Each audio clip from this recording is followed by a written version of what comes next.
Okay, good. Good morning, everyone. Thank you for joining the session. I welcome you all to session 1 on Power BI. Let's go ahead and get started with this particular tool. Just before I begin, I just wanted to give you a quick introduction about myself. And I think you have gone through the demos as well, and I would have given you the introduction there. But just to get started, my name is Ambarishan, but you can call me Amber, and I'll be your trainer, instructor, and we'll have this, interactive live session every single day, and we'll go through, the Power BI course, and let's just take this forward. I have over 15 years of experience in the IT industry, and I've been training people for more than 9 years now. My go-to tools would be to go, train people on Power BI especially, and then we also have a lot of other, competitive tools, which is in the market right now, like Tableau, ClickView, and I also train people on SQL, and data warehousing concepts. So these are some go-to tools or technologies that I train people on. Okay. Yeah, that's about myself. Let's go ahead and deep dive into our session for today. Now, today's session is going to be more on the introduction side of things. We want to get certain things set, certain things understood, and then we will deep dive into the tool itself from tomorrow onwards. The objective would be today we'll go and learn about something very important, very basic, which is the way the tool works. Okay. How does Power BI work? You need to understand this part. Otherwise, if you just simply start loading the data, if you start bringing out those reports, it's not going to work properly. Okay. So we'll understand that, very crucial, very important step, and then we will move forward. I'll also introduce you to the definition of BI. We need to understand, okay, what is Power BI? And in that Power BI, we have this BI term. We'll understand the definition of BI today. And we'll go ahead and also try to see how we can install the software. This is a free software, and I'll tell you how to install the software. So this is going to be our agenda for today. And from tomorrow onwards, we'll go ahead and work on the tool itself. Okay. So remember, this is our foundation session, and we need to build that foundation for sure in a nice, good fashion. If you don't understand these concepts, and if you start working with Power BI just like that, it is just going to give you some, you know, uh, very poor performances. So let's understand this, and we'll go move forward. Okay. Now, before I go further, I want to just come out of this and we'll discuss something. First, let's go and discuss a few things. And I would appreciate if you can unmute yourself and talk to me whenever questions are asked. Or if you're not comfortable speaking, I'm okay with that. Go ahead and put those details on the chat. Okay. I'm looking at the chat. I'm looking at, everything else as well. There is a different screen that I'm just kind of looking all of these different details on. So feel free to do all of that, right? Good. Let's go to a browser and I'm going to just go work on a website. I'll just try doing something and we'll understand a few ways of working, how this website works. And then we'll take that same idea and we'll incorporate that on something else. Just observe. Okay. We're not talking about reporting tool, but we want to understand this ways of working before we can get into the reporting side of it. So let's talk about it. So I'm going to go into a website called as makemytrip.com. Yeah. Everyone should have used a website like this, but I'm just going to use this as an example. Makemytrip.com. You may have used some other ticketing apps, some other, tools and other things, but let's go with this makemytrip.com. Okay, good. Now I would like to go and book flights, and we will just go from a source destination. We will go and give those different dates, and then finally we'll just go and add some complexity to this particular search criteria. I'll go and increase the number of travelers, and let's see what we can do. And I'll give this tool a tough time to go and search for the flights, and we want to understand and discuss a few things and then get to certain details. Okay, so let's go ahead and do this. What I'll do is let's go and give some search criteria. Let's say I want to go from Mumbai to New Delhi. Okay, let's just keep that. And I would like to depart, like, let's say next week onwards, and I'll just be there for 1 week. And like I said, I want to give this tool a tough time. So I'm just going to go, kind of increase the number of passengers traveling here. I mean, we have adults, children, and infants. And one of the things that this particular tool has to do is it has to give me all of these passengers in the same flight, right? So I cannot have infants going and traveling in the other flight, right? So the babies cannot be just kind of travels alone. So this tool is going to make sure that it is accommodating all of these passengers into one single flight. Plus, I want to make sure this is all business class just for the sake of adding complexities. And I just want to do all of that. Got it? So I'm just going to apply all of this. So we have a search criteria set. We have all of this details given to our tool. And I would like to go and do a search. Simple. Let's go and do this. So I'm going to do a search. I'm going to pause the screen and I'll ask you some questions. I would like you to, come off of mute and then talk to me and then answer these questions. Let's see. I'm going to hit search and it's going to do a search. And look at that. It is searching for the flights here. And it says, hey, hold on. We are fetching the flights for you. Okay, very good. Business class flights for you. Now, my question here is, what is this website doing? Okay, we have given some inputs. Yes, those inputs are here. Now, my question is, what is this website doing? Where is it going and trying to search for some details? What is it trying to do? Give me those answers. What is this website doing behind the scenes?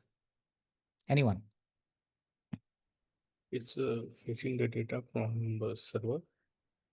From the server. Very good. What else? Anyone else wants to add Yeah, something? you're searching the data from the database, I think. Very good. Database. That's the word I was looking for. Okay. What else? Okay. So can I say that we have given this search criteria, and based on that search criteria, I'm just going to refine the statement again. So based on that search criteria, it has created a query. It has framed a query behind the scenes. So this search criteria was taken, a query is getting framed, and this is being searched in the server. Yes, of course. And in the server, there will be a database, and we are just looking for the data in that database. Am I right in saying that? Yeah. So this is what is going on. So based on that search criteria that we have given, it forms a query, and this query is getting executed in a database. It's going to try and fetch this information from a database, right? That's what it is trying to do. Good.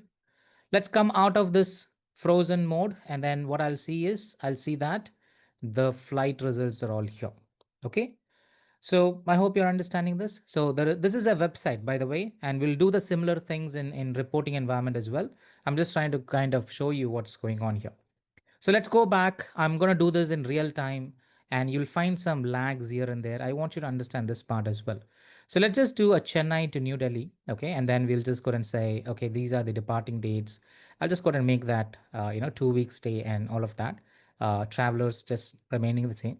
I'm going to do the search and what's happening? It's going to find those flights and look at that. There is a slight delay. Yes, that particular website took a few seconds of delay before it can go and list all of these flights for me.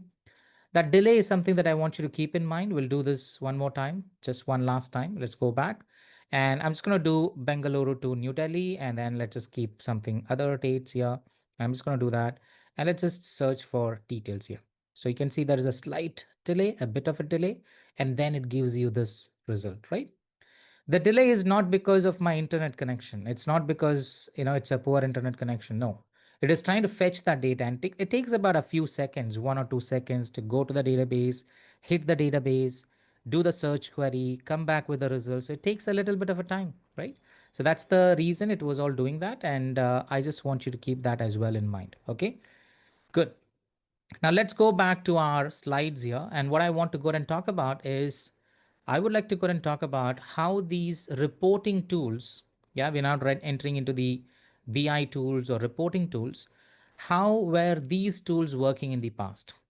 And it's the same criteria, just what we have seen right now. It's the same criteria, same ways of working. But let's go and understand it.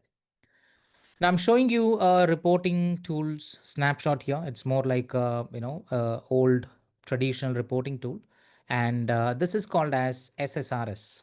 I'm not sure if you have heard of this term SSRS, or if you have worked on these tools. No, I'm not sure, but yeah, this is called as a reporting services. So RS stands for reporting services. This is a Microsoft tool, by the way, and this whole thing is like SQL Server reporting services.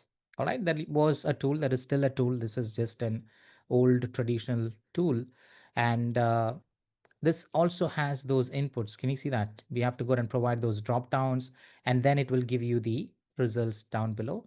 And it will do the same thing. It will go back to the database, talk to the database, come back with the results, and then give you all those results. So this is just a simple tool, but let's go and understand the ways of working. So like I said, there is a database, yes, and this is called as an on-prem server. So within that server, we'll have that database, good. And let's say we have our traditional reporting tool. Now what happens? There can be a lot of drop downs, text boxes, whatnot. You can have those inputs given. Once those inputs are given, the inputs are, kind of considered. It goes back to the database. It tries to fetch the results. And once the results are all obtained, the results are given back to this traditional reporting tool. It will go ahead and display all of that here. Yes or no? This is how the website worked. And this is the same thing like a traditional BI works.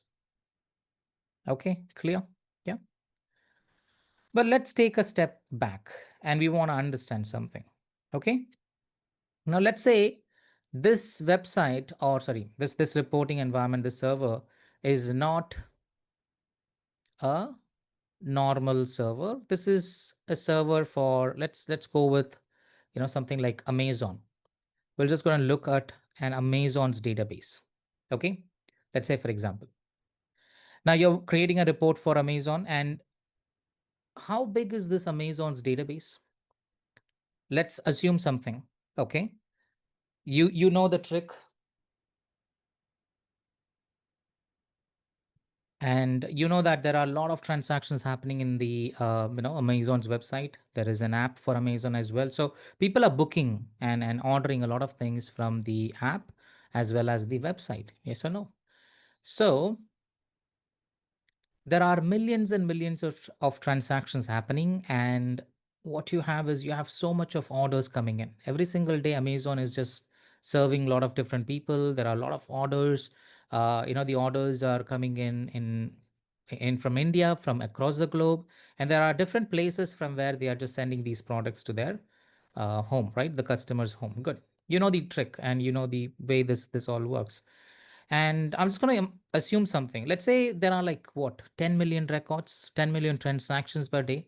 It can be even more than that, but let's just roughly have a number in place. Okay.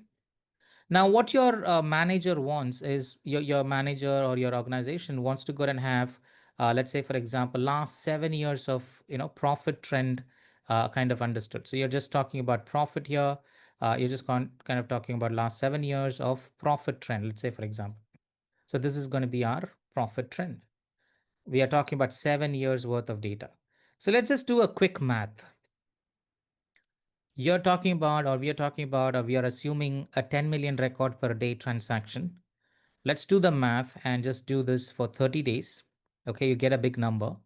Let's do this for 365 days. That's the entire year, and you're getting a big number.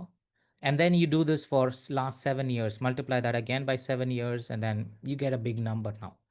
So that's the amount of transaction that we are doing, or we are talking about for the last 7 years for Amazon. Now let's go ahead and look at the same steps, same things that we have discussed so far. So there are going to be some inputs, and you're saying, hey, I want last 7 years worth of data. Yes. The query is being framed for the last 7 years worth of data. The data is going to be, the query is going to be executed against the database. It just goes and runs. Do you think the results are going to be obtained in a few seconds like the website? The website had a few seconds of delay. But do you really think the 7 years worth of data can be fetched in few seconds? Yes or no? That's a simple question. What do you think? Put that on the chat. Just say yes or no if you understand this question. No, I think. Yeah, it's not possible. Okay, we are talking about huge amount of details. It will take some time. Let's say a minute or so, 2 3 minutes, 5 minutes, 10 minutes. Let it run, and then that will complete that particular query, and then it will give you the results. So we are talking about a very big data set. We're talking about a very big business, one of the biggest e-commerce giant in the world right now, and we're talking about the database for Amazon. And what we are doing is we are just querying the last 7 years worth of data. Now, it will take some time to go and process those results, and there will be a delay in getting that details and showing those details in our traditional reporting tool. I hope you are understanding this, right? Yes. So how were these tools working in the past? How am I kind of, projecting this? And this is how these tools were working. The tools would go and frame a query based on the inputs. It will go back to the database. It will go and execute the query here, and it will come back with the results. But what if you're looking for so much, 7 years worth of data, 5 years worth of data for a huge, company? It's going to go delay, and it will give you the details in a very kind of a delayed fashion. That's how we want to understand this. Yes. So this is what I want you to know, and this is what happens with traditional BI tool. Again, let me just go ahead and complete this diagram. Okay. So we are sending the request to the database. The query gets executed here, and the query goes on and on. It will just go ahead and run forever if the data is too much. Yes. So it's going to be doing that. And then finally, once this query gets executed, all the data is all retrieved, then it goes back and gives you the result in this reporting environment. Correct? So this is what goes on. And if the data is too much to fetch, there is a little bit of a delay. And that is something that I want you to understand in this particular process. Clear? So let's talk about the disadvantages, because as we go to the modern BI tools, when we talk about Power BI, like a modern BI tool, we will go and convert these disadvantages into advantages. So that will be converting it into advantages. And we'll just go and focus on these 2 points because this is the key points that I want to go and discuss. So what are the disadvantages we are talking about? We are talking about delays during reporting. Yes or no? So I talked about 7 years worth of data being sent, and you're trying to fetch all of that. And that information can take a lot of time, and that will have certain delays. you know I worked with so many companies, and I worked with a lot of different companies. There were a lot of data for last few years. When they wanted to bring all that into a reporting tool, it took even one day, one full day, to go and load and prepare my data set. Okay. So it can take that much amount of time. Imagine, businesses like Ola, Uber, there are people booking right now. If you're in Bangalore, people are currently booking the cabs right now, and they are not getting those cabs. And then, you'll have to just go and find some other way. So there are different things, different businesses, Ola, Uber, Swiggy, Zomato. These are data generating machines today. They are just generating data every single minute, every single second. There is an order being placed, and there is a transaction happening, and those transaction, the volume of transaction is just huge. Yeah. Good. So I want you to understand that part, and getting all of that for the last few years is not going to be simple, and that is going to delay the reporting part of it. Okay. Fetching the data itself is a problem in a reporting tool. What else can you think of? Right? Okay, let's move on. It requires a dedicated developer. So these tools that you're kind of looking at, the traditional tools, they needed a dedicated developer. Okay. Now it was not easy for anyone to go and get started right away. All right. So they needed a dedicated developer. So for example, let's say I'm asking you to go and get started with Java programming today. I'm asking you to go do something on Python and R. You may have heard of this. These are all some, coding platforms. And if you just want to go do something there, will you be able to get started? If you have some knowledge, yes, is the answer. If you don't have any knowledge of coding or any programming knowledge, then it is going to be hard for you, right? So it requires a little bit of understanding. It requires a little bit of experience and exposure with these different tools. And then you can be a good developer and you can just work on it. So anyone getting started with these tools is not going to be a, simple thing. And we require a dedicated developer. That's what I would say, right? No one understands these interfaces and integrations better than someone who has an experience in it. So we want to understand it from those perspectives. That's what I'm talking about. So it requires a dedicated developer, and you have to go through this developer to go and make all the changes. You're dependent on this particular developer to do all of these changes. Okay. We'll see how this kind of gets changed, and in our modern ways of working, we'll see how this is going to be kind of getting transformed. Good. Okay, I'll take a pause here. Any questions, anyone? This is our traditional BI ways of working. What am I talking about here? We're talking about sending the data, sending the request to our server. We are talking about getting that request back, the data back, and then displaying those information in our reporting tool. Now that, you know, process of sending the request to the database, getting this request from the database is going to cause delays during reporting. And if the data is huge, if you're looking at some, businesses like today, the giants like today, they are going to be having so much of data, so much of volume. You can't go and work on that. Okay. So just remember how this is to be done. Okay.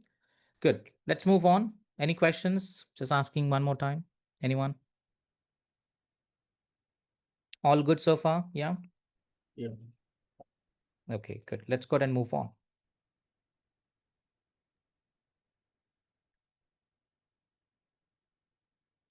All right.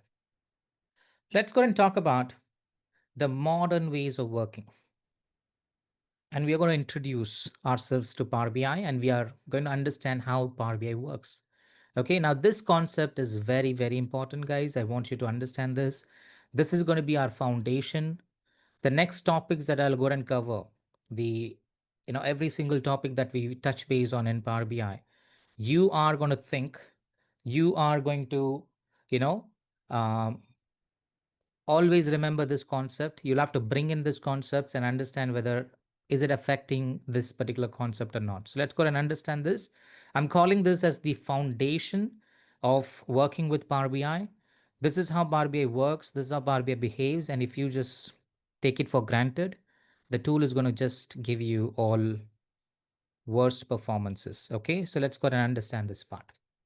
Have a look. So we have the same on-prem server, and we will also have the modern BI tool coming in. What is this time? It's going to be Power BI Desktop. Now, instead of going back to the database and coming back with the result, just give me 1 second. I'm just going to do something here. Give me 1 second. I'm just going to draw this with some other details. Okay, hold on. All right, let's just do this. So instead of going back to the database and coming back with the result, yes, let's just do this. Going back to the database and coming back with the results. What these tools do is, these tools are going to do this way. They will pull the data that they want. They will pull all the data that they want. These tools, the modern BI tools, are going to go and pull the data that they want. Let's say 7 years worth of data from Amazon. They're going to pull all of that and they will create a compressed versions of the file. Okay. They're going to create compressed versions of the file. And this is going to be created in your random access memory. I want you to understand these steps and let's go and discuss about this in detail. Have a look. Okay. So I'm talking about the data for Amazon's website, let's say, for example, and we're talking about 7 years worth of data. So instead of going back to the database and coming back with the results, it's not going to do all of this. It's not going to go back and come back with all the results every single time you need it. What it does is it pulls all of that information into this tool. Yes, Power BI needs 7 years worth of data for analysis. It will go and take that data, pull it within itself, but it cannot store anything. It's not a database. So what it will do is it will just go and create this compressed versions of the file. Okay. So it will just start creating some files, compressed versions of the files, and that's how it will just go and do that. All right. So let me just show you this in drawing here in the diagram here. So it's going to pull the data, the 7 years worth of data, and it's going to create a compressed versions of the file. And where is this file getting stored? This file is getting stored in your random access memory, right? Every machine, every laptop, every desktop today, every phone today, yes, you go and look at this word called as RAM, random access memory, in every devices that we see here today. What is this? This is the quickest way of storing and retrieving the data. This place is the easiest way to store the data and then retrieve the data. So whenever an application opens, whenever there is an app opening, it will store some random files into this one so that it becomes easier for it to read and write that information. So accessing the data, accessing the required information quickly It's going to be faster when you do that from the random access memory. Okay, good. Now the problem is you have the RAM, which is certain dedicated RAM here. So there is going to be like what? Let's say 8 GB RAM, right? That's what we have, right? So we have about what, 8 GB RAM. I'm just going to write using my mouse here, 8 GB of RAM. So let's go ahead and understand a few things, and let's just kind of um, work on these things. Let's see. Now, let's say for example, we have the data and we have about 10 GB of data that we are bringing in. And I'm talking about a compression ratio here. So what is this compression ratio? Let's say this compression ratio is 10:1. What do I mean by that? If I'm sending 10 GB of data, the data will be compressed in 10:1 ratio. Just a rough number assumption for now, okay? And what happens? It goes and sits as 1 GB of information. You're getting my point, right? So we have 10 GB of data coming in. It is going to be compressed in 10:1 ratio. And then what you have is 1 GB of data coming out, and that is going to be stored in 8 GB of RAM. Can you store this? Can you store 1 GB of information in 8 GB RAM? Yes or no? We can do it. Now let's just go ahead and increase this information. Let's say we have 100 GB of data coming in. And I'm going to go with the same 10:1 ratio, 10:1. What happens? This is going to be coming out as 10 GB of RAM, correct? Can I store 10 GB of information in 8 GB RAM? Yes or no? The answer is a big no. You're getting my point, right? So what are we talking about here? We're talking about improvement in the way this data is being handled. So Power BI desktop and these tools will not go back and come back with the results. So the delays during reporting is all kind of overcome. But these tools are going to pull the data into themselves, and they're going to store where? It's going to be stored in the random access memory. So that is okay, but there is a limit to that random access memory. And when that limit exceeds, you won't be able to go and store the data into that RAM. Making sense? Yes. This is how I want you to understand Power BI's ways of working.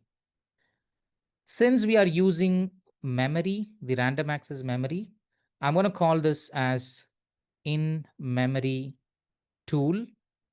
Okay, these tools are called as in-memory tools. And this concept, I'm going to refer to this concept as in-memory concept. So from now onwards, I'm going to tell you, hey, do you remember the in-memory concept? I'm referring to this concept here. Okay, what is this concept? One more time, let's just go and do this. I'm just going to erase all the drawing here. So we have the data that we are trying to go and bring in, the data that we are trying to go and analyze. So in this case, if it is 7 years worth of data, this tool is going to pull all that information into the tool itself. It is not going to store it within itself. Okay, it has to go and store it somewhere else. So it goes and sends that information to the compressed version of the file. It creates that compression versions of the file, and it will store that in the random access memory. This is what is the key thing. Okay, so this is increasing the performance, but this also has a disadvantage. What is that? The disadvantage is there is a limit to this particular memory, and you cannot exceed that limit. Good. Yeah, understanding it full. This is what I want you to understand. Now, so what should I do?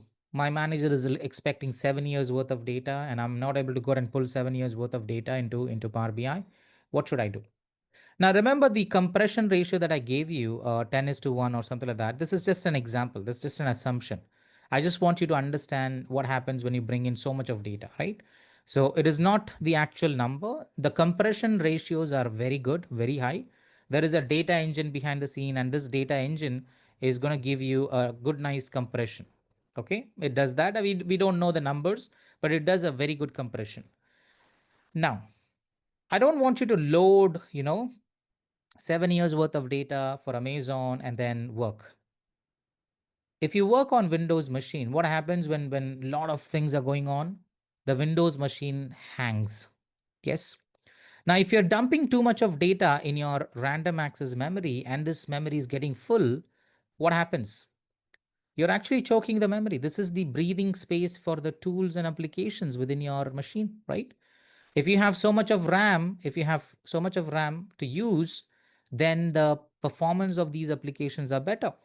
It's going to use these different details. If you give them very little space to go and work on, then it's going to be slower. It will not respond and it will go and hang. And those are the drawbacks of using such tools in just a lavish fashion. You can't do this way. All right. I hope you're getting my point. This is very important, guys. Everyone struggles with Power BI not responding, not working. That is because you're just choking the memory. You're just going around and loading so much of details into the RAM, and the machines can't take those different details. You can't just overload your RAM and then expect this tool to work just fine. Okay.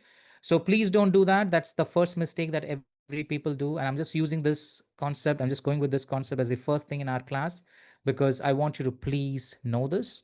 Just don't dump the entire data set, your entire database, your entire data warehouses information into the tool. You don't have to do all of that. Okay. So how do you go about doing it? You work with sample data, just work with some sample data. I want you to go with like what, 1 year worth of data and then go and build a template. You're going to come with a template. You're just going to create those reports, dashboards and everything. Come up with a template. When you publish this to the server, then you got an increase your number of years of information. So this is possible. I don't want you to just like that go with like what, 7 years worth of data right away. No, you can't go and work with it. The idea is to build a template. Report is a template for you.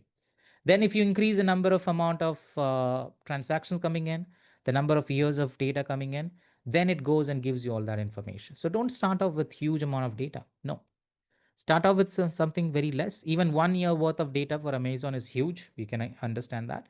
And you can work with that particular data and then increase that to 7 years. We'll go and discuss all of that later, but that's what is coming up. Okay, getting my point? Clear? Yes. So this is how I want you to look at this concept. Any questions here? Anyone?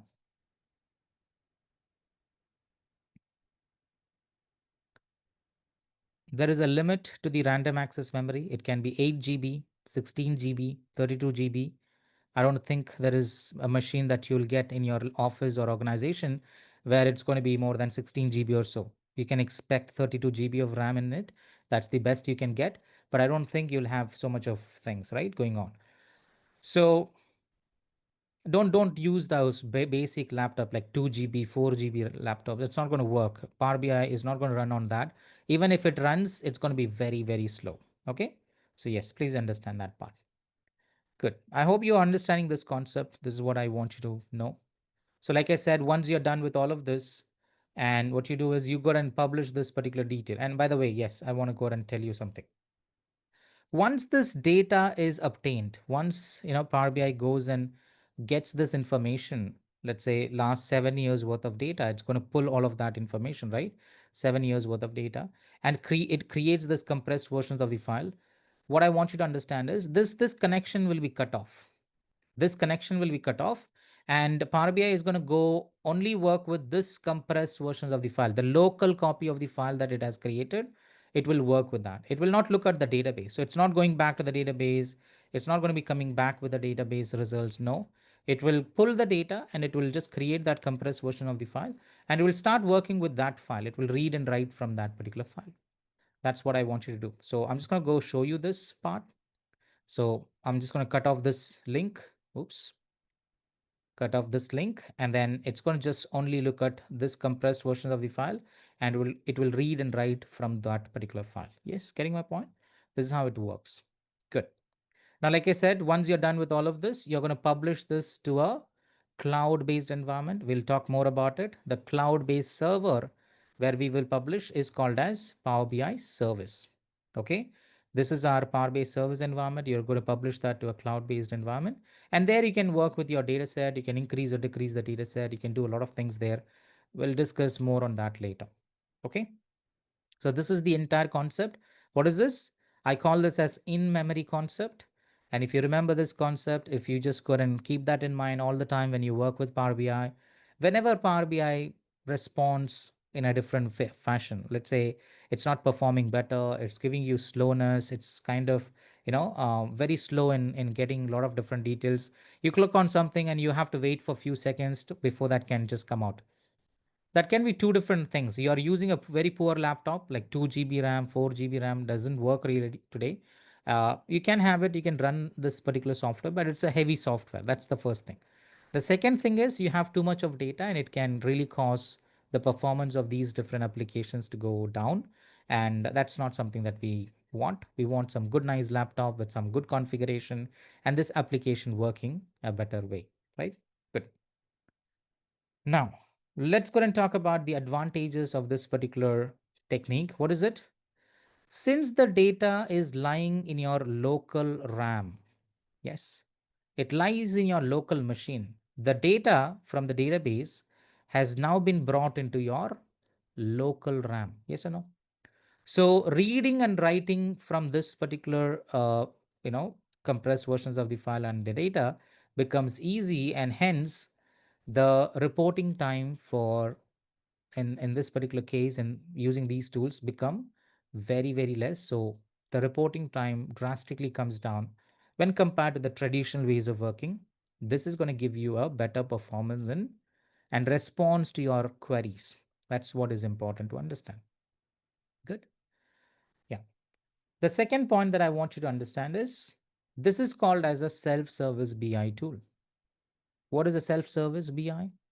Let's say I got an introduce to Jeff Bezos, okay, the Amazon's founder. If I go and talk to Jeff Bezos and say, hey, Jeff, you can just drag and drop these different things this way, and you can just get the most out of your data. You can build some insights and all of that. I'm talking about Power BI. Okay. I'm just saying, hey, just go and drag and drop and you can build this entire report. He'll be very easily be able to build those reports. Okay. So that's the power of Power BI and that's the power of such modern BI tools. So modern BI tools today is just a drag and drop report builder. You can go and drag and drop and then come up with some insights, come up with some charts, graphs, and visuals. So that's why it's called as a self-service BI tool. And that's the beauty of this particular tool. Okay, anyone can get started. You guys can go and get started within the next 30 minutes or so when I introduce you to Power BI and then we get started with that. In next 30 minutes or so, you'll be working with Power BI and you should be able to come up with some charts, graphs, and visuals in no time.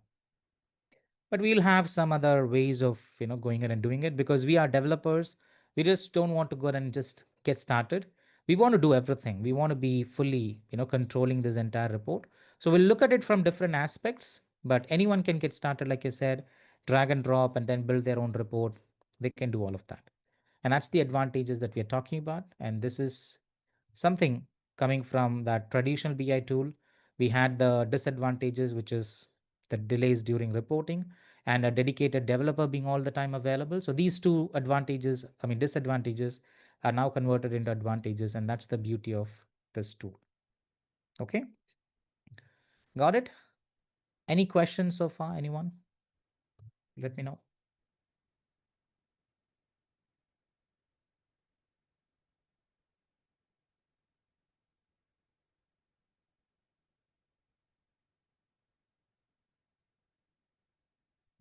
Okay, I take that as no.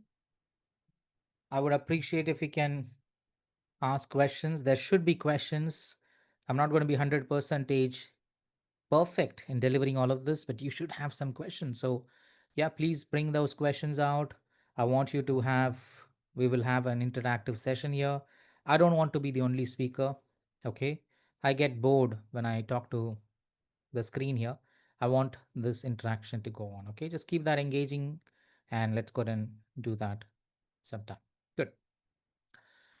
I hope there are no questions. Let's move on. So let me go ahead and go tell you where are we on this particular BI space. Okay, I have something in front of you, a diagram that is telling you, that is analyzing a lot of different vendors out there, and these are all vendors that have given you the BI platforms, BI tools. Okay, business intelligence tool, we call this as analytics and business intelligence platforms.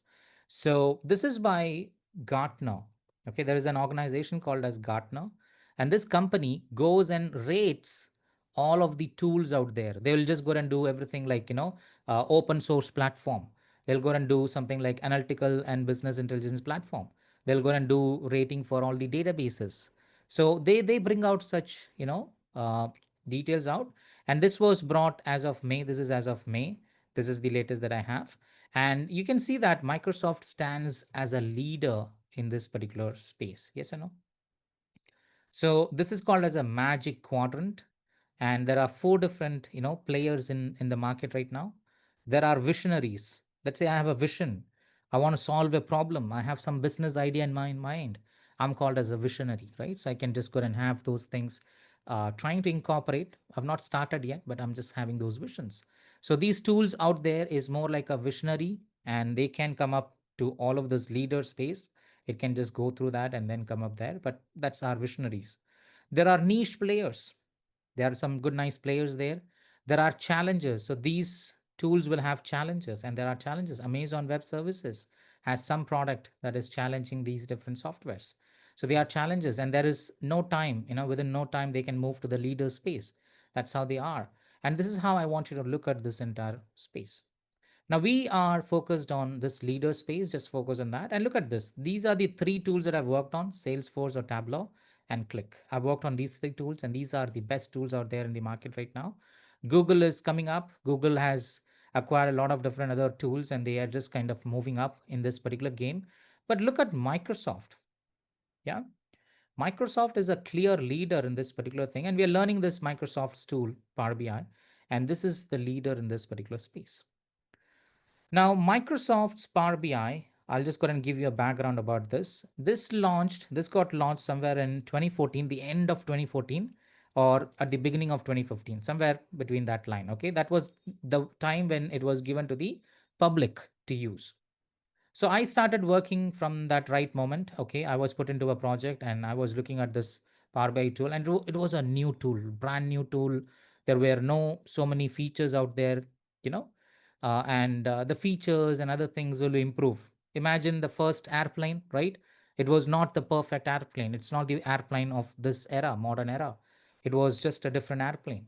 And how the product got improved and what is it today, you understand the flow. So similarly, this tool is not something that was up to the mark in that particular time, 2014, 2015, when I was getting started.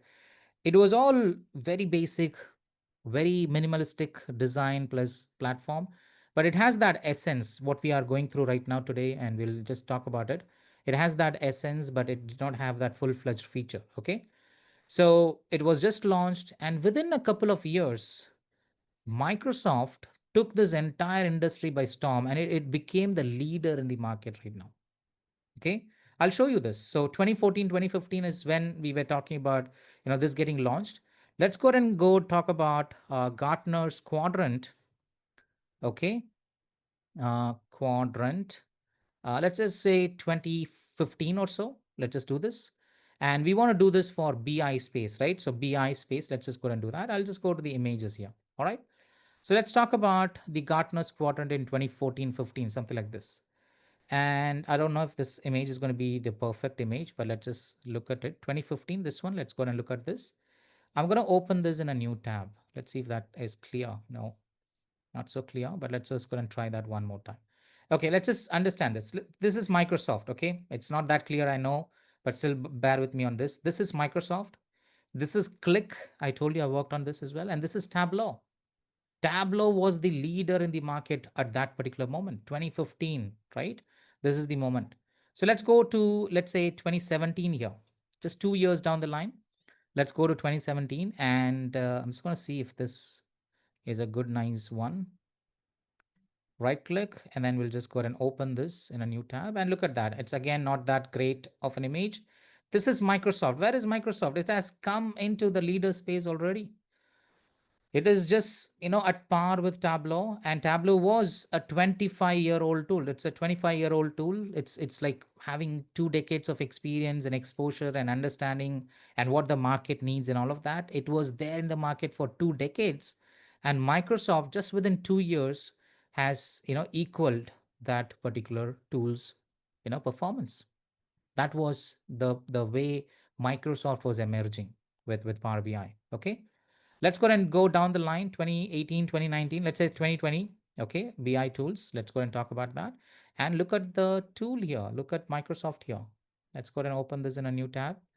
Look at Microsoft. My God, it has far, far, you know, outpaced these different tools. Click is here. Click just kind of got, and it was brought down because Microsoft was adding so many features. Tableau was not able to pick up. Click was not even closer to all of that. ThoughtSpot is one of the other tools, which is still a good tool out there in the market. But these were not keeping up, and they were not catching up with Microsoft. That is what Microsoft was doing. Okay. Microsoft Power BI, from the very beginning, the way they have been consistent and the way they have been improving this particular product is this. I'll give you the idea here. Okay. Power BI has release dates. They come up with releases, they come up with updates and features every single month. Okay. So for every single month, I'm just going to say 1 month once. Okay. So every single month, they have a release planned. Okay. This product gets updated, upgraded, or at least a few features are getting improved or added. Let's say 15 to 20 features are getting improved or added every single month. So imagine from 2015, for every single month, they have been consistently and constantly upgrading this product. And that has really shown in the performance of these different tools. They'll get the feedback from the users. They'll just go and complain, hey, this is not working, that is not working. And then all of a sudden, they'll improve it and fix it. Good. Then they'll take up a new feature. They'll add that new feature. That may be something coming from the customers. That may be something coming from their own team, development team, so that they can improve this product in a huge way. So that's how this tool got improved. And this is something that I want you to understand. So the releases are in every single month. Okay, I'll just show you the YouTube channel for this. There's a channel called as Microsoft Power BI. So let's just go to this particular channel. Okay, YouTube's Microsoft Power BI channel. And what I would like you to just look at it is have a look. There is a June update, June 2025. There's a July update. There is September update. We are in September right now. We have an update right now. Okay, this was 2014. So 2024, last year. So we have an August or some other dates. So you just can see all of these details. Let's just go to videos here and look at that. Okay. July, August is all done. So we have the August update. So every single month there is an update coming in. So there are a lot of features. Okay, just go through these videos. Go and follow this Microsoft Power BI, channel. I mean, I'm not kind of recommending all of this. I'm not kind of associated with them. But what I'm saying here is, this is a good thing to know. Every single month, understand what's going on and what is the new features coming in. You can improve your idea, skill set, ways of projecting this information, and kind of handling and mastering these different techniques. These are all good things. Just go ahead and subscribe to all of these different details and then understand what's coming up in every single month's information, right? This is what you want to do. So we have, improvements and everything coming up every single month. May 2025, May, June, July, all of this is going to be just all here, and you can understand what's going on. Good. So that's how this is all working. And what I want you to understand is, Microsoft is one of the biggest tools, one of the most widely used tools out there in the market, and it is one of the top notch tools out there in the market right now. Okay, just within the last 10 years, this tool has kind of improved enormously. And I would say I looked at it as a baby, and I've seen this particular tool evolve. I have seen this particular tool grow, and this is a great experience that I've had with the association for the last 10 years or so with this particular tool. I've understood how this tool has come up, and we were doing a lot of things in a workaround fashion, but today we have a lot of things that were implemented, these features and improvements that I'm talking about, releases coming up every single month. That is going to add a lot of details. Okay, that's something that I wanted you to know. Where are we standing with Microsoft and what is that you're learning? There are other tools and other competitors out there in the market, but they have not done really very good. Tableau, like I said, 2 or 2.5 decades of tools experience is not even coming into play, and Microsoft is just taking this entire industry by storm, and this is very important for you to note. Okay, they also had an edge because every organization was working with tools like Microsoft Office. They were using a lot of other Microsoft tools, so it was easy for them to penetrate and get to the customers and then kind of make them use all of these tools. So that was the best way they did. But yeah, these are all strategies, but They are just playing good with all those strategies, right? Good.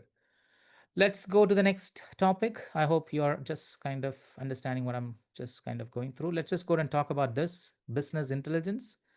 Now, the Power BI, yes, let's just go and do this. The Power BI, the word Power BI has BI in it.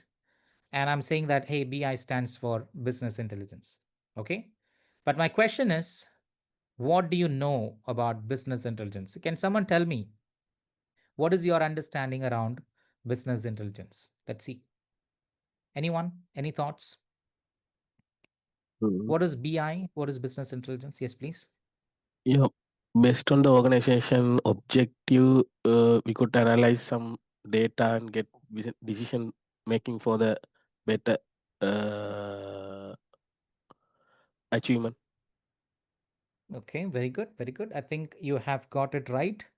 So there are a couple of things here. Let's just go ahead and break this down. Okay.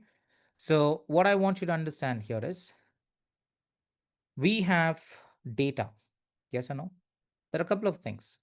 We have data, and the data will be used by the organization to come up with some insights. Okay. The organization will come up with some insights, and this insights is going to help them make better decisions. So this is very important. This is how I want you to understand. Okay. So we're talking about data, and we're talking about insights, and we're talking about decision making. So you take the raw data. Let's say you have some kind of a tabular format of information. Tabular formats of this information is going to be very hard to digest. And like I said, we have millions and millions of rows coming in. Let's say 1 million row. It's not going to be easy for us to go and understand this information. So what do? We go and convert this into insights. What is this insights that I'm talking about? The insights are nothing but, the charts, graphs, and visuals that we go with. Okay. Once we have that insight, this is going to be given to the end user, and they will be able to take decisions out of it, right? So your users will be able to go and take decisions out of this. So let's say you kind of showcase something like this. You say, hey, there is a 146K negative profit that we are making right now. And that's a concern. That's a negative number. And it's talking about profit. We are just going down in profit. So that will help the user understand and kind of analyze, why is this happening? Was there, let's say, was there a pandemic kind of a situation? Was there a natural calamity? Is one of the store got hit by these different natural calamities? Why am I not making those, profits? What's happening? And that will allow them to take those decisions, right? So that's what I'm talking about. So there are three things that I want you to understand. We have data, we have insights, and we have decision making. So from data, you go and bring out those insights. You share these insights with your decision makers in the organization. Who are they? They can be your CEO, you can be the chief technology officer, your directors, your managers. These are all going to be the decision makers in the organization. So you're sharing the reports with them, and they're going to take some informed decisions. Okay. So without this decision, business intelligence is not complete. I just want you to understand that part. Okay. So yeah, these are some things that I want you to go and understand, do, and this is how the business intelligence is to be defined. So let's go and define this. But more than that, I want you to go take you through this particular process of, uh, getting the data to your business users, and understand what is the different sections and the way we go and do all of this. Let's just try understanding this part. So what I'll do is I'll go and have this segregated into two phases. This is going to be phase one for us. This is what I said, from data to insights. Okay. That is going to be our phase one. So you want to take your raw data and kind of come up with some charts, graphs, reports, dashboards. And then you go and share this with your business users, where they're going to take some informed decision. And this is going to be the second phase that I'm talking about. So without the second phase, your business intelligence definition is not complete. So I want you to make sure that you're just saying that it's not just about taking the raw data, converting that into meaningful insights, but more than that, it is all about sharing this information with your business users so that they can take informed business decisions. All right. That's how I want you to look at it. So that's the definition that I've given you here. So business intelligence is all about the process of transforming the raw data. What is raw data?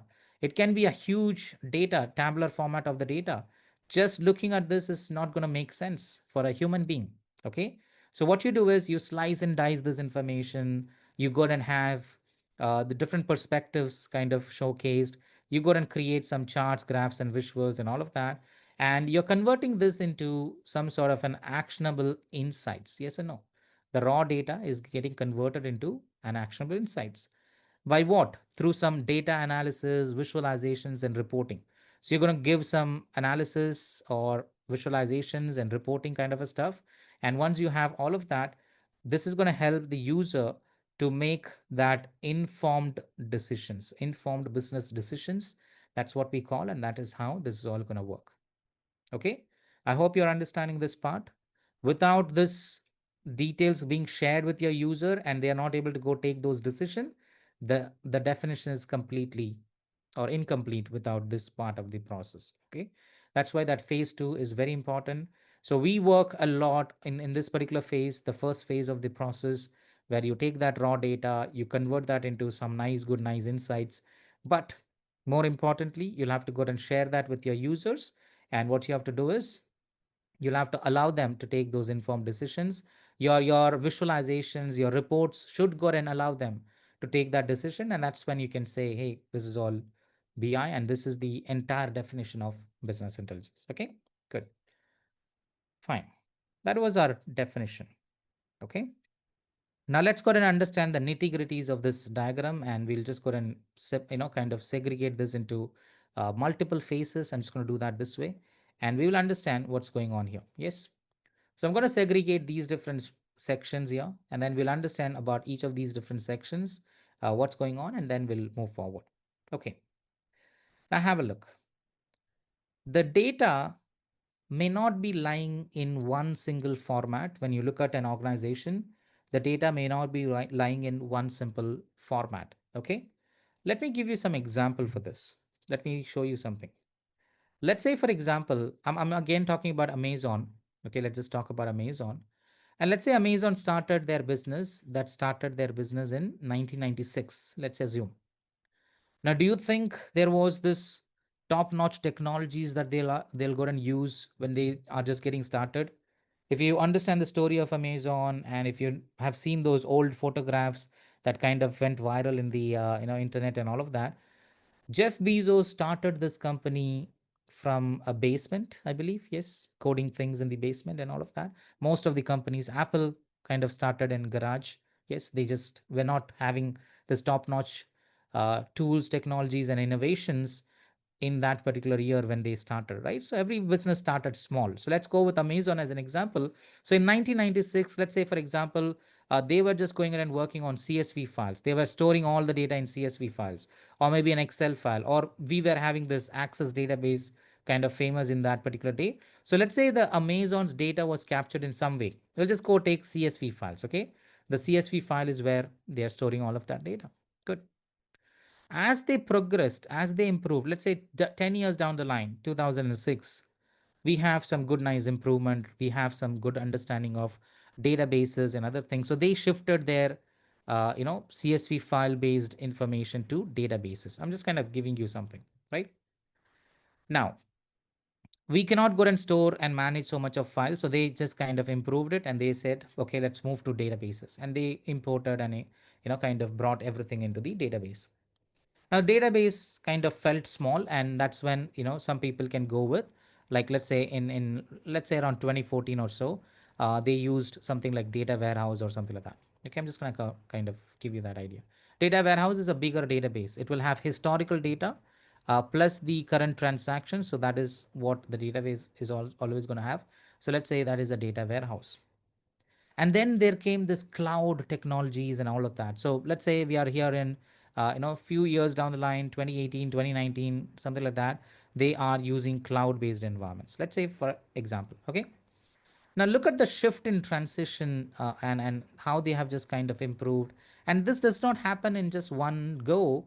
What happens is this just comes, during the different phases of this particular business and all of that.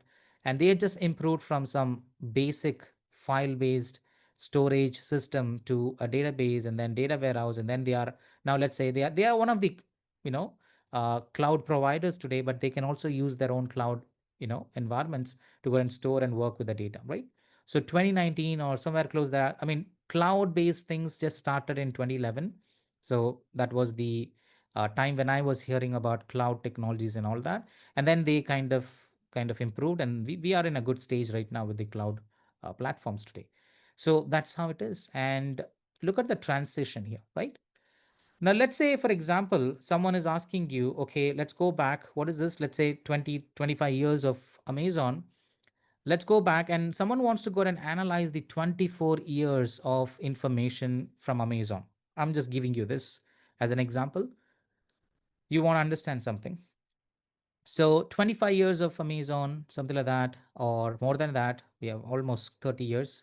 So I just want you to understand that if you were to analyze all of this, what should you do? You should take the data from CSV files. You should bring the data from databases. You should bring the data from data warehouses. You should bring the data from cloud-based environments. And that will become last 25 years of data for Amazon. Yes or no? So this is how an organization works. You're not going to see the data all in one place. This cloud environment will not store all the data. No. You'll have to go back a little bit. You'll have to go back a little bit to find the data from someplace else. And then there will be some other data sitting in some other place. And then there will be some data sitting in some other ways. And that's how you want to go and look at it. Okay. So you need to go and have these information collated from a lot of different places. Yes, you understand the word collate. We're just bringing everything together. You want to bring that together and you want to bring that into one single place. So this is what we call as, processing the raw data, transforming the raw data into actionable insights. The raw data is not going to be available in just one single place. This is something that I want you to understand. Okay. Yeah, that's fine. If you want to drop off, drop off. I don't mind. Yeah, that's fine. You can carry on with your work. That's fine. Thank you. All right, good. Let's move on. So this is how it is. This is our, ways of working, and this is the way we have got our Amazon's, business going on, something like that. I'm just kind of giving you a rough example. Good. Now, so what am I saying here is your data can lie in different formats and it can come from different source systems. Since this is multiple source systems where you're getting the data from, what happens is we call this as heterogeneous source system. It's not homogeneous. It's not just one data source. It's going to be a heterogeneous source system, right? So the data source and the data set will be coming from a lot of different places. This is something that I want you to understand, please. Good. So you can't expect the data to be only a CSV file, only an Excel file, and files are very hard to manage. The files are going to be very hard to store and retrieve the data. Okay, so let's not just do this in files. There can be some other databases and other things. Imagine the volume of Amazon, Uber, Ola today. They're not going to use file systems. They're not going to store things in Excel file. Excel has a limit. Okay, somewhere around 10 million or so. You can't go beyond that. What will you do if you have transactions beyond that? So that's why people will use databases and other things as well. Good. Now, once you have identified your data sources, okay, these are the places from where I have to fetch the data. You'll understand that we'll talk to our business, stakeholders, and then we'll talk to our team. Your team is going to understand all of this as well and give you that information. Where is this data lying? So once you have kind of understood that, you will go and take the next leap, and that is going to be the way you go and jump to this phase where we are going and talking about ETL stuff. Let's go and understand what is this ETL. Okay, let's go and understand that. Now, ETL stands for extract, transform, and load. ETL is a process that you follow whenever you work with data. I will just keep it that simple. It's a process. It's a way you go and go through this particular information. And whenever you work with the data, you will definitely go and do this ETL stuff. And what does that stand for? Extract, transform, and load. Okay. So whenever you're looking at the data, let's say, we'll just not consider data warehouse. Let's say this is Power BI for you. This is Power BI for you. Okay. So what are you trying to do here? You are trying to go ahead and extract the data. Yes or no? We're trying to extract the data. What do I mean by extraction? Extraction means I'm importing the data into some, extracting the data is like pulling the data from some place, right? That's what we will do. Good. And then there is this transformation phase. What is transformation? I'll get to that, but you may want to modify some details. Let's just say I want to modify some details. That's what is called as transformation. Good. And then you're loading the data into someplace else. You are going to load the data, and this can be like the compressed versions of the file that we talked about and all of that. And it can be that random access memory and all of that. So it can be anything. Okay, just assume that it's like that. So what are we talking about? We're talking about pulling the data. We're talking about pushing the data to some place, and there is a transformation involved in between. So let's understand transformation in detail, because this is going to be the main crux of this entire process, and we will be working on this transformation a lot. Extraction is simple. You point it to the file, you kind of extract the data, done. You push the data into some place, into a database, into a tool like this, or you're talking about compressed versions of the file. So it's all going to be the way you go and load and store your data. That's going to be straightforward as well. But transformation is all about the changes that you do with your details. Okay. Now, let's say, for example, I'm just going to do this. Let's say we are bringing in the population data set. Okay. Let's say we are bringing in the population data set. Now, in that data that you're getting, let's say there is a column called as a gender column. And in this gender column, there is only zeros and ones. It just stores zeros and ones and nothing else. It's all zeros or just ones everywhere, right? This is what we have. Now, what you're doing is you are going to this phase. You're going to go into this phase, visualization phase, and you're just coming up with a visualization, which is nothing but the count of zeros and count of ones. Let's say this is zero, this is one. All right, good. Now you're taking this information, you're getting this information or giving this information to your user. So tell me, what is the first question that you'll get? What will be the first question coming up when you go and show this details to your user? Anyone? What is the first question? Anyone? They'll ask you, what is zero and what is one? Yes or no? It's Yes. not clear. Correct? So zeros and ones, give me more clarity about that. So what you have to do is you shared this information with your user, and what they are going to ask is, hey, what is the zero and one? The meaning of zeros and ones there. So you have to come back to this phase again. And then what should you do? You have to transform your data. What should you do? You'll have to go and define this information. Okay, 0 stands for male, 1 stands for female. You're going to derive a column. You're going to say, more gender information or something like that. You're going to derive a column, and you're going to just go and use that column. 0 for male, 1 for female, and all of that. And then what you do is you change this particular chart and graph. You call this as male, you call this as female, and then you go and share this with your user, and then they will understand all of those details. Yes or no? So what is going on here? If your data is not proper, going ahead and sharing that with the user, you will always come back and you want to go ahead and do some transformation in this particular case. Yes or no? So that is what I mean by transformation. Transformation is all about updating your data, deriving some columns like this, deleting some rows, adding some rows and columns, whatever that is. Any change that you do to the data that you're bringing in, you're bringing in some information. Any change that you do with our data before you load the data is what is called as transformation. Okay, let me give you one more example. Let's say you have a file. Okay, a file coming in, and let's say there is this is all the header section on top, some header section. There is some footer section. This is all footer section. Okay, but the data that you want is nothing but this information that you have here. This is the actual data that you want to go and take it further. This is in the tabular format, let's say, for example. So the headers can be like, the date on which this particular file was generated, the IP address where this file was generated, the company and other details that this file is generated for. The footer means, let's say, the number of records that you have, the number of columns that you have some other information going on. So there can be a lot of other information, But the actual data that I want, that I actually want to use is that one, details in between. So what should you do here?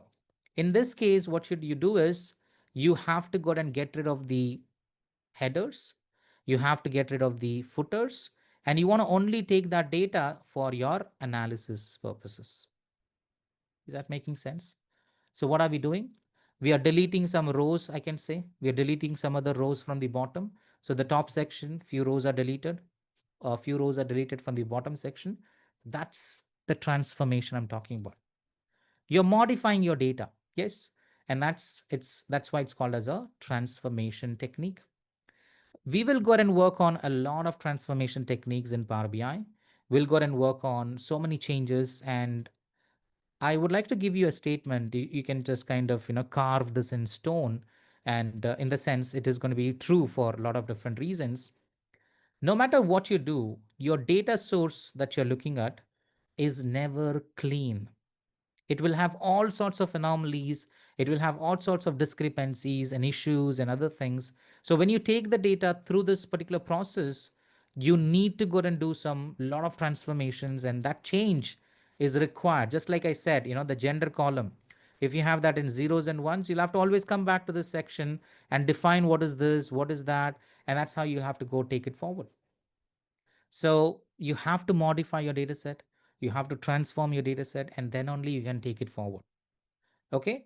A lot of other examples, like your column headers may not be proper in your data set. So you may want to go and fix that issue before you can take it into Power BI. So all of that would be what we call as the transformation phase. Yes. So this is how we go and work on this transformation phase. And this is one of the important phases of this entire process. We will go and do some extraction. It's a simple thing. We'll go and do some loading. It's also a simple thing.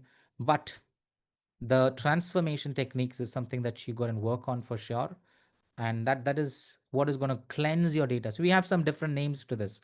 You will just go and cleanse your data. Okay. We call this as more of data manipulation, and then you have different names to this, but most of the time it's called as the transformation, and that's what we go for. So it's all about data cleansing, data manipulation, shaping of your data. That's again a different name that goes on. So shaping of your data set, you're just kind of getting that to the right shape so that you can take it forward and kind of use it in your visualization phase. Okay, that's how I want you to look at that. Good. I hope this is all clear. Yeah, so we have talked about the data source, we have talked about this section, and let's go to the data warehouse. Now, what we will do in our course is that we will go and learn a lot of different techniques. We will define some terms like dimensions. Okay, we'll define some terms like measures. We'll define something called as data modeling. Okay. And these are all terms coming from the data warehouse. That is the first thing and the first way I want you to understand this thing. Okay. I have the data warehouse in the picture because we'll be learning most of the details from this data warehouse concept. And this is the base. This is the foundation for your Power BI tool, the visualization tool that we'll go and work on. So these are going to be the way in which Power BI works. It will define the terms in this way. It will go and work on those data modeling this way. Data modeling is nothing but you can have multiple tables brought in and you'll be linking them together for some reason. What is it? We'll understand it later, but you'll just go and connect all the tables together, all the data together, and you want to go and work on that way. So that is what is called as a data modeling. You also have something called as DAX. Yes, you should have heard of this term called as DAX. So a lot of concepts are going to be coming from this tool called as data warehousing. That's the first way I want you to see this. So these become the foundation of working with Power BI. They become the basic definition and information that you need to understand to work with Power BI or any tool for that matter. I showed you Tableau and all of that. So Tableau also uses these definitions. Okay. All the tools, the data visualization tools will use these different definitions, and that is all coming from a data warehouse. Now, what is a data warehouse? In a high level, let me just give you this data warehouse details. Okay. So I told you, and I went you through. I took you through the Amazon's the flow and all of that, right? So Let's say Amazon started their business in 1996 and we are just operating till 2025. Okay. Now, from 1996 to 2025, Amazon would have captured a lot of information, right? So a lot of details would have been captured by Amazon. Let's say I'm coming up with a data warehouse today. What I will do is this is my data warehouse, and this data warehouse will have all the historical snapshot of this data. There's all the history that I'm talking about. Everything from 1996 will be loaded into this data warehouse. This is nothing but a database. Just imagine this as a database and nothing fancy about it. It's just a database, okay? But it will have all the historical data for your analysis. Plus, what happens is it will Amazon's business is not going to stop there. Yes, we are in 2025. Amazon has been one of the biggest e-commerce giant, and its business is not going to be suddenly stopping, right? So it will continue to do its business, and it will bring in a lot of other data as well. So we are talking about transactions data for the rest of the day as well. I mean, today, tomorrow, futuristic data as well. So we are talking about historical data plus any transactional data from today onwards or until the point this was loaded and afterwards as well. That data is also going to be there inside this data warehouse.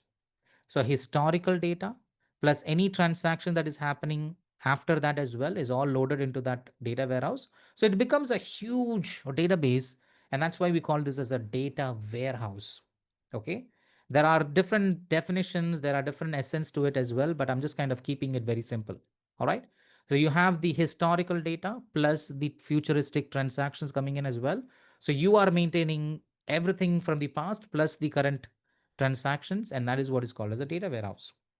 So what an organization does most of the time is an organization would have identified all of those data sources. They would have gone through the ETL phase and they would have loaded the data into data warehouse. Getting my point? If you work for Ola, Uber, Swiggy, Zomato, something like this, top-notch companies, you will get to a term called as data warehouse. And data warehouse is nothing but they have collated the data from different sources and they have brought everything together in one place. So everything lies now in a data warehouse part of it. Okay. And then what should you do? You should not be again connecting to the data sources. You should not be doing an ETL stuff. You can just load the data from data warehouse and start visualizing your data. Making sense? Yes, important. Just understand. So what you should do is you should not be loading the data from here, from here. You should directly connect it from the data warehouse and then start building your visualizations, report and everything. So in a lot of organization, this part should already be done. This should have already been completed. And when you go into the visualization phase, the reporting phase of it, you will connect directly to this data warehouse and start working on those reports. That's it, done. You don't have to worry about the transformation. You don't have to worry about the different data sources that you want to connect to. All of that is all done and dusted already. Clear? So this is again why I have the data warehouse in place. So because a lot of people would have loaded it and kept it in a database or a data warehouse. But since we are going to use concepts of data warehouse in our Power BI tool, plus we will go and talk about a lot of data, different details like data modeling and other things. These are all concepts coming from data warehouse, plus this data is going to be loaded into data warehouse and kept. So data warehouse is going to play a vital role in your reporting environment. Okay, that's the reason I have this data warehouse here in this particular picture. Good. Clear? Now comes the visualization phase. Now if you have just attended those demos that I just kind of went ahead and gave you, I told you that we will not start off with visualizations right away. Okay. We have a lot to do. What is that? We have to identify our data sources. We have to do some ETL stuff. We have to load the data somewhere so that we can just consume it, right? And then we start with visualization phase. So visualization, and if you remember the first, the two phases that I just drew, this is our first phase. Visualization is the last thing that you want to worry about in your initial phase. This is the second phase, and without this, your definition is not complete. But what I'm talking about is you cannot start off with visualization right away. Let's say you jump into the visualization and we have that same old example, the gender column, zeros and ones. What do? You create a visualization here, 0 and 1. And this is not going to be the way you go and get started. You have to go back to your transformation phase, come back again with those changes, and then you say this is male, this is female. I mean, if you jump into the visualization phase right away, you'll have to always go back and forth, and you have to be coming back and forth into those different phases. Getting my point? So what we will not do is we'll not just directly get into the visualization phase. We'll go through step by step. We'll understand a lot of details, and then we will move on to the visualization phase. And that is how I have structured the course. I've not structured the course just like that. Okay. This is very important for you to understand. So we will do this step by step. Visualization is the last thing that you want to worry about. You want to have your data in a nice, clean fashion. The data that we have should be in a nice and clean fashion. If you don't have that clean data, going with this visualization is not going to really help you. Okay. So your data should be clean, your data should be in a perfect fashion. And that's what we will go and do initially before we jump into the visualization phase. So don't worry about visualization right now. I'm not going to talk about visualization for until like fifth or sixth session from now. It's going to be coming in so much after our first initial understanding. So we'll not talk about this. Even after 10th session, we'll go and talk about visualization. We'll go and do a lot of talking. We'll go and do a lot of understanding and analysis before I can go and show you all of this. Okay. I hope you're getting my point. This is how I want you to look at this information. Got it? And finally, it is going to be simple and super easy to go and work on this business user side of it. It's nothing complex. You're sharing and collaborating with your users, and that's how things are going to work. That's it. Okay. So this is the whole thing that I wanted to go ahead and cover today. I'll just give you a quick idea of how to install the software, and then we'll be done with this. So let's see how this goes. So I hope everyone is on a Windows machine. Yes or no? Just let me know. Is everyone using a Windows laptop? Yes. Can I get a yes or no from everyone? Because for a Mac user, this is different. Okay. If there is no answer, I'll accept it as yes. So I hope everyone is on a Windows machine. I hope you're on a Windows 10 or 11 at least. I'm sure you're not using Windows 8. Hopefully you're not on Windows 7, because Windows 8, Windows 7, Microsoft Power BI is not supported for that. It will only support in Windows 10 and 11, and that's the recent and the latest, versions that we have. So it will only be supporting it in that particular versions. Good. If you're on a Windows machine, and if you are on a Windows 10 or Windows 11, this is Windows 11 for me, what you can get out of this Windows 11 is you'll see something called as Microsoft Store. Can you see this? Yeah. So you'll see an application called as Microsoft Store. I want you to go ahead and open the Microsoft Store and search for Power BI here. This is the best and the easiest way of getting your application installed. Okay, let's just that load. I'll just wait for a minute or so. Okay, so go to Microsoft Store, search for Power BI Desktop, and then get that installed. This is the easiest way. Like I told you, there's going to be a lot of upgrades coming in. So Microsoft Store is going to push all that update automatically to your machine, and it will happen automatically if you just install this from here. Okay, so let's see. I don't know why it's taking so much of a time, but let me just close this and open this one more time. Okay. So yeah, just try installing it from Microsoft Store. Just do that on your machine right away. Click on Microsoft Store, search for Microsoft Store and get into that. Use the search bar on top. There will be a search bar on top. Search for Power BI Desktop and get that installed. Okay. That's the simplest and the easiest way to do it. The updates will be automatically pushed to your computer automatically every single month. You don't have to worry about all that. Okay. So that's the way you go and install this. And when you install this, it's a free software. It's not a trial or anything of that sort. You're not going to use this for just few days and then you have to pay. No, nothing of that kind. It's a free software for you. No paid versions or premium available. You just have to go and consume it. That's it right away. Straightforward out of the box. It's a free software. Okay. For some reason, it's not loading for me. I'm not sure, but yeah, just give it a try. Okay. Go to Microsoft Store and then go and install the software. This is a search, details coming in. Search for Power BI Desktop. Okay, you have to install Power BI Desktop. There will be something called Power BI Report Builder and all that. Don't install all of that.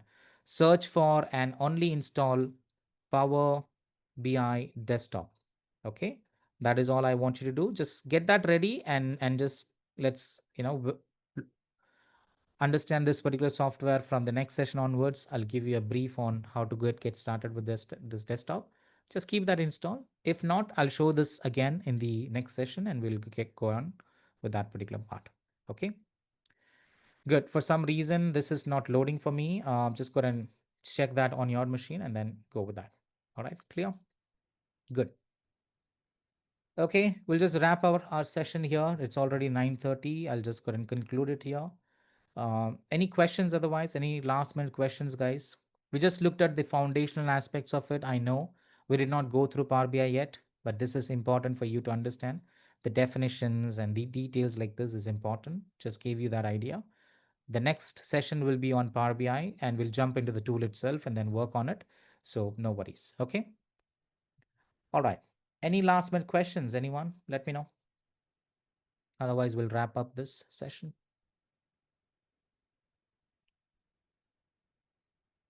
All right. I don't see anything coming up. Hope everything is clear. If not, come back with the questions in the next session. We'll discuss it. I'm opening this forum for all participants, right? So I want you to take that advantage. If you go with any other training institute, you'll be in a webinar. There will be like 250 people, 300 people in that webinar. You will not be given mic access. You'll have to go and chat with them. You'll have to ask all those questions there. So take advantage of this forum, and this is how we kind of do our trainings. Just go and try interacting and then asking those questions. Okay, get comfortable. There is nothing strange. You can ask me any silly questions. I'm fine with that. I'll give you all those answers. Yeah, good. All right. I saw someone unmute. Any questions, guys? All right. If not, thank you so much for your time, everyone. Have a good day. Have a good week, and we'll just connect back with you the next session. Yeah. All right. Thanks, everyone. Bye bye. See you. Thank you.